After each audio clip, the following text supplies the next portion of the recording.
अगला प्रश्न प्रतिशत से है कि चावल के मूल्य में 20% वृद्धि हो जाने पर एक व्यक्ति 120 रुपये में 3 किलोग्राम चावल कम खरीद पाता है, तो चावल की कीमत में कितना इजाफा हुआ है।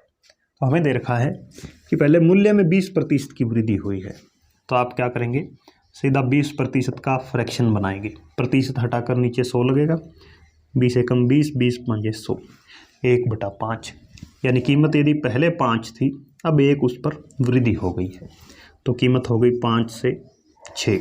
यहाँ लिखेंगे हम कीमत, फिर हम लिखेंगे क्वांटिटी, यानी पहले कितने किलोग्राम चावल मिल रहा था अब कितना मिलेगा।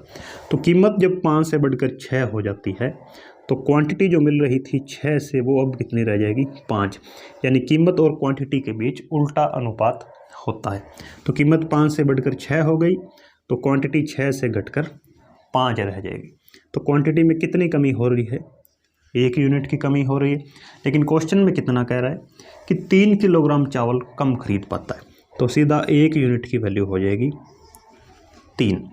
हमें बताना है चावल की कीमत में कितना इजाफा हुआ है, तो 1 यूनिट की वैल्यू 3 है, तो पहले यदि वो 3 छिक्के 18 किलोग्राम चावल खरीद पाता था, तो अब वो 3 पांजे 15 ही खरीद पा रहा है, और ये 15 जो किलोग्राम खरीद पा रहा है, 3 कम हो गया।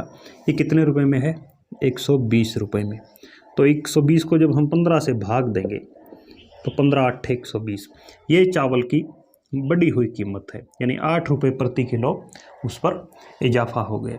इस क्वेश्चन में वो आपसे चावल की पुरानी कीमत पूछ सकता है, तो 8 पंजे 40, नई कीमत पूछ सकता है, 8 छिके 48, बढ़ा हुआ मूल्य जैसे यहाँ पूछ लिया तो 40 से 48। तो इन सब चीज़ों को आपने ध्यान रखना है कि कीमत और क्वांटिटी के बीच उल्टा रिलेशन होता है। फिर जो क्वेश्चन में दिया है उसका हम यूज़ करेंगे।